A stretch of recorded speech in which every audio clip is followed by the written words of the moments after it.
일반적으로 누구나 다 병원에 가면 혈액 검사를 합니다. 그리고 혈액 검사를 하는 것에 대해서 소비자들, 환자들은 전혀 의심의 눈초리로 보지 않습니다. 무조건 병원 가면 피를 뽑아야지, 혈액 검사를 하야지, 뭐 이렇게 느끼고 있기 때문에 그렇습니다. 근데 혈액을 일부량을 빼서 보게 되면 그 안에 분석을 하게 되면 혈액학 분석을 하게 되면 환자의 영양 상태라든가 또 이게 대사 상태라든가 이런 부분들을 쉽게 볼 수 있기 때문에 혈액 검사를 하게 되어 있습니다. 그래서 지금 요즘들 많이 하고 있는 소변 유기산 검사라는 게 있습니다. 근데 소변 유기산 검사는 소변에서 나오는 대사 상물을 분석을 해서 대사가 이 사람의 체내에서 어떤 대사가 문제가 있구나 하는 것들을 알아내는 검사입니다. 근데 소변 유기산 검사를 하지 않더라도 혈액 검사의 수치만 보더라도 유기산 검사를 일부 유기산 검사를 그 대신해서 알아볼 수 있는 방법은 그 쉽게 알아낼 수 있는 방법도 되어 있습니다. 그래서 이 혈액 검사 저희가 슬라이드를 전체를 다 하려다 보니까 보는 방법에 따라서 이제 여러 가지가 있지만 전체를 다 하려다 보니까 너무 많아요. 슬라이드가 한 300장 이상 되기 때문에 이거를 3시간, 4시간 해도 이렇게 모자라는 것 같아서 이 슬라이드를 좀 잘랐습니다. 그래서 오늘 할 거는 주로 소화기관에 대해서 위장관에 어떤 문제가 있고 어떤 지표를 보면 위장관에 어떤 문제가 있다는 것에 대해서만 설명을 드리고자 하고 그 다음번 시간으로다가 어떤 이 사람이 이러이러한 MCV, MCH 이런 것들이 모자르니까 비타민에 어떤 분이 모자르겠구나 이런 것들을 보는 거라든지 그 다음에 요즘 많이 질병으로 나타나는 순환기 계통의 질환은 어떤 부분을 위주로 봐야지만 주로 이게 쉽게 찾아낼 수 있는지 이런 부분에 대해서 설명을 드리도록 하겠습니다. 그래서 지금 이제 혈액 검사를 보는 방법에 대해서는 지금까지 해온 것들이 잘못된 건 아니지만 최근 그 한 7, 8년 전부터 어떤 움직임이 있었냐면 혈액 검사의 기준치가 바뀌어야 된다. 리퍼런스 밸류가 기준치가 바뀌어야지만 정확하게 볼 수 있다. 현재까지 봐온 거는 지금에서 보는 혈액 검사의 수치는 약 4, 50년 전에 만들어진 수치를 그대로 보고 있기 때문에 이건 이렇게 봐서는 안 된다. 사람도 바뀌었고 질환도 바뀌어서 이렇게 봐서는 안 된다 하는 부분들이 그 7, 8년 전부터 이렇게 계속 부각되어 나오기 시작했고 그것을 뭐라고 얘기를 하냐면은 펑셔널 퍼스펙티브 그러니까 기능의학적인 측면에서 봐야 된다. 최근 것을 봐야 된다라고 설명을 하고 있습니다. 그래서 이 펑셔널하고 패솔로지컬하고 이렇게 본다 그러면은 우리가 이제까지 봐왔던 것은 주로 이런 쪽으로 봐왔습니다. 신체를 기계적으로 봤고 질병을 치료하는 것입니다. 사람을 건강하게 만들기보다는 질병을 치료하는 것에 초점을 맞춰갖고 증상을 치료하고 그 다음에 질병이 이미 나타난 다음에 치료하는 것에 초점이 맞춰져 있었고 병이 없으면 건강하다. 그렇지만 병이 없다고 건강한가요? 병이 없어도 나는 아프다고 하고 이런 사람들은 수없이 많으니까 이런 부분들에 대해서는 하지 못했고 그렇다 보니까 아주 좁은 범위에서 질병을 치료하게 된 부분이 되겠습니다. 근데 펑션한 부분은 신체를 연결 시스템으로 보는 겁니다. 그리고 이 자체가 어느 질병을 위주로 하는 것보다는 생화학적인 변화, 질병이 나타나기 전에 나타나는 생화학적인 변화를 미리 보는 것입니다. 그래서 신체의 기능 장애와 부조화를 파악하고 그리고 숨겨져 있는 원인, 어떤 원인인지 이 사람이 왜 이런 질병이 나타났을까 하는 숨겨져 있는 원인을 치료하는 것이고 기능 장애의 초기 지표고 그다음에 치료 방법도 아주 여러 가지 방법을 하는 것이 이 펑셔널 그 메디신의 특징이라고 볼 수 있겠습니다. 그래서 오늘 혈액 검사의 수치에 관한 것도 펑셔널한 부분에 그 초점을 맞춰서 보는 걸로 설명을 드리고자 합니다. 일반적으로 환자가 병원에 가게 되면 그 병력 데이터라는 게 있어서 내원자료, 병력, 그다음에 신체 검사, 그다음에 원내에서 하는 검사하고 그다음에 원외에서 하는 검사들로 나눠져 있죠. 그 중에서도 혈액 검사는 기본 툴로다 꼭 들어가는 것이 원칙입니다. 그리고 이게 기능의학 검사, 기능의학 치료를 한다 그러면은 먼저 꼭 선생님들이 환자들한테 꼭 물어봐야 될 것이 네 가지가 있는데, 그것은 신체의 기능 장애가 또는 이상 상태를 나타나는 느끼는 것이 어디 있느냐, 이런 것을 물어봐야 됩니다. 그리고 또 중요한 것이 이게 물어보면은 두리뭉실하게 대답을 하거든요. 근데 두리뭉실하게 대답을 하기보다는 눈을 감고 아픈 데를 찍어보세요. 이렇게 자기 손으로다 찍어보세요. 이런 식으로 얘기를 해주는 것이 좋습니다. 왜냐하면 말로 하는 거고 이게 찍는 경우가 틀리는 경우가 많아요. 그러고 그 다음에 이렇게 나타나게 된 기능 장애가 나타나게 된 원인이나 구조화를 뭐라고 본인이 뭐라고 생각하는지, 선생님들이 판단하기 전에 뭐라고 생각하는지를 알아보는 것이 중요하고, 그 다음에 일반적인 치료를 해야 되는 것인지 내 몸에 맞는 치료를 해야 되는 것인지를 물어보는 게 굉장히 중요합니다.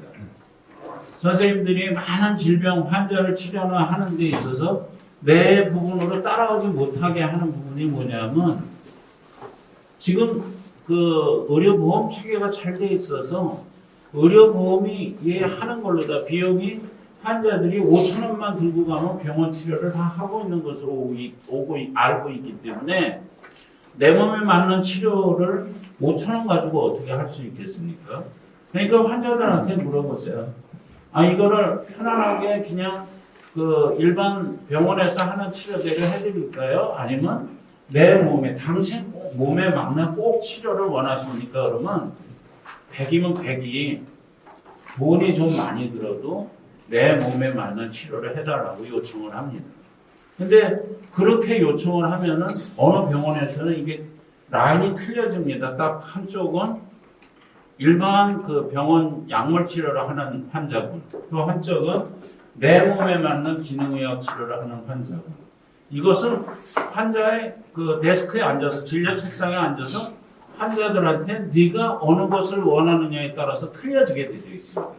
그리고 진료 가격도 그때부터는 틀려집니다. 완전히 그 치료 체계가 바뀌어지는 형태로 나와 있죠. 그 다음에 기능이 언제 회복되기를 원하십니까? 우리나라 사람들은 되게 급해요. 제가 이제 기능의학을 전파하면서 느끼는 게 뭐냐면, 기능성 식품을 보급을 하잖아요. 그러면 의약품이 아니기 때문에 기능성 식품은 빠르게 이렇게 뭐 변화되거나 이러지를 않습니다. 근데 우리나라 사람들은 2주 안에 바뀌지 않으면은, 어떤 치료를 하고 나서 2주 안에 바뀌지 않으면은 다른 데를 찾아갑니다. 다른 곳으로 찾아가요. 내가 바뀌어지지 않았기 때문에. 그래서 그런 부분에 대해서는 어느 정도 이렇게 이게 서로 라포가 형성될 수 있어야 되는 거고요. 이런 네 가지 질문을 하게 되면 이 사람이 바이오 케미컬 인히비디티를 알게 해주고, 그 다음에 건강과 신체가 아주 복잡하다는 것도 알게 해주고, 그 다음에 물리적, 감정 상태, 에너지 상태 이런 것들이 필요하다는 것도 알게 해주고 해서 선생님들이 치료하는 데 있어서 좀 더 나은 치료 방법을 선택을 해줄 수 있고, 그 다음에 이게 트러블이 별로 없어요. 왜 이렇게 비용을 많이 받느냐 뭐 이런 얘기를 할 트러블이 원래 처음에서 다 이해를 해놨기 때문에 트러블이 별로 없는 상태가 되게 됩니다. 그래서 이제 그런 것들을 하는데 혈액화학 분석하는 것도 그냥 쉽게 꼭 혈액화학 분석을 하는 게 아니라 여기 이제 하게 되면 영양 상태의 결핍이나 대사의 결핍을 알아내고, 그 다음에 기능장애가 일어나는 것을 미리 알아낼 수 있고, 그 다음에 이렇게 소화기능장애, 우리가 대부분 클리닉에서 많이 하는 것 중에 대부분 환자들은 내가 어느 내과 선생님한테 얘기를 들었는데, 자기는 세실 내과학 책을 1페이지부터 끝페이지까지 다 통째로 외웠는데도 불구하고 환자를 내가 클리닉에서 보고 있는 환자는 배 아픈 환자하고 머리 아픈 환자뿐이 없었다. 나머지는 다 대학병원으로 보냈어야 됐었다. 이게 클리닉의 한계다 이렇게 얘기를 하시더라고요. 그래서 아니 왜 다른 부분들은 얼마든지 하실 수 있었을 텐데요. 그래놨더니 현재 가지고 있는 의료 체계로서는 이렇게 그냥 할 수 없었다라고 하시는 말씀을 듣고 야 기능의학이 꼭 필요하겠구나 하는 생각을 했었습니다. 그다음에 이 혈액화학적으로 기능의학적으로 보는 거는 그 생리 변화에 집중한다는 얘기죠. 그러니까 기능 변화 병리가 아니라 생리 변화에 하고 그다음에 이 삼고치를 지금 옛날 때 보는 것들은 굉장히 넓어요. 근데 이거를 좀 좁혀진 상태에서 봐야 된다라는 얘기고요. 그다음에 접근을 하는 것은 특이성을 줄이고 감수성을 증가하는 이런 범위로 써져야지 되는 부분입니다. 그래서 이 상황적인 측면을 참 여러 선생님들이 이해를 하고 그다음에 아주 좁은 범위를 들어가야 된다는 것에 생각을 하시고 가져야 됩니다. 그래서 여기 이제 기준이 혈액화 분석의 리퍼런스 레인저하고 옵티멀 레인지를 해놓고 이거 그냥 참고치료만 써놓은 겁니다. 요 이제 US 범위하고 IU 범위 두 가지를 써놨어요. 이게 보는 것에 따라서 US 범위로 보는 거고 IU 범위로 보는 거에 따라 틀리고 이게 컨버전은 환산하는 거예요.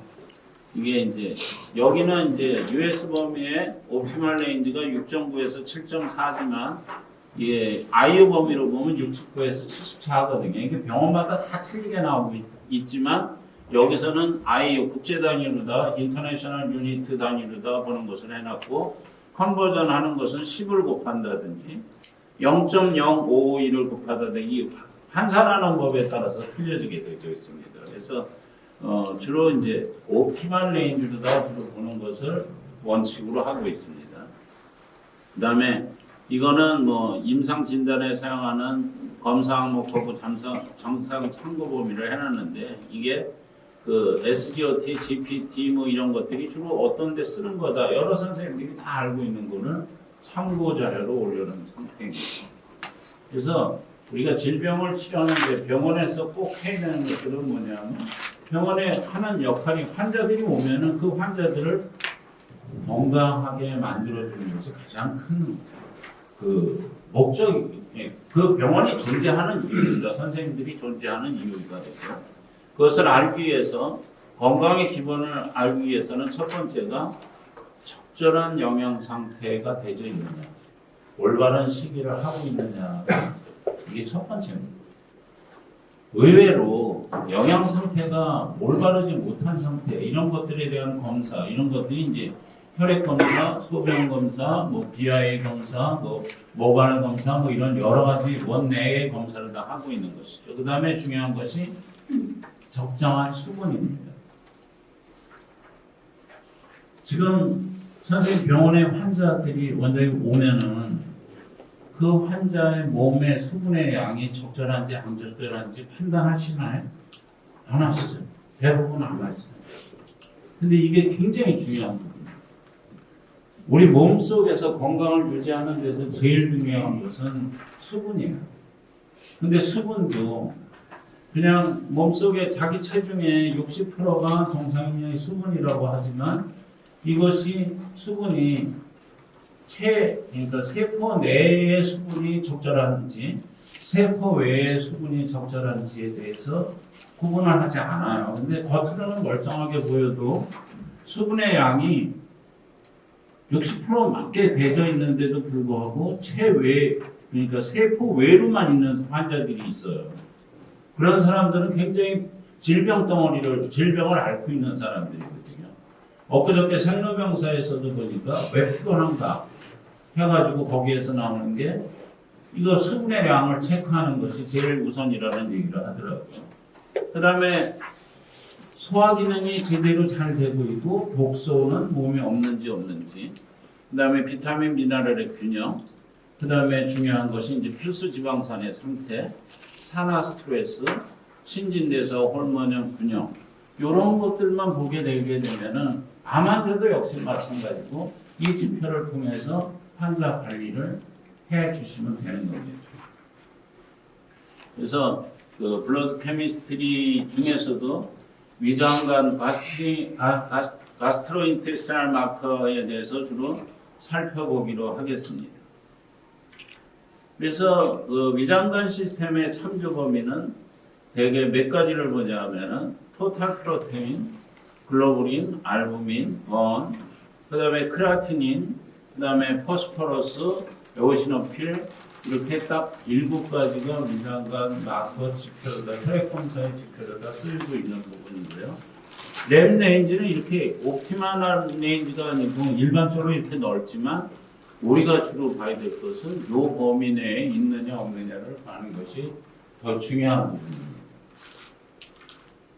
그래서 첫 번째가 이게 혈청 단백질을 그러니까 우리가 토탈 프로테인하고 알부민, 글로불린을 보는 거는 혈청 단백질이 체내 소화기능 장애와 단백질 결핍을 알아내는데 가장 중요한 지표로 쓰이고 있기 때문에 그렇습니다.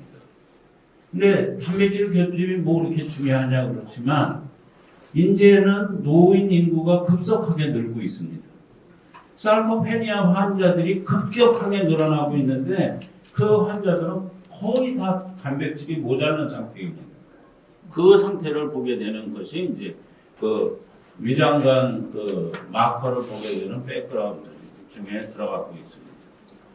그래서 총 단백질은 이제 알부민과 글로불린으로 구성되어 있어서 그 양이 69에서 70이 옵티멀한 레인지로 되어 있는 것이죠. 그래서 그 알부민과 글로불린 수치의 조건이 이제 총 단백질에도 이게 두 가지가 합쳐져 있는 거니까 영향을 미치게 되어 있는 거고요.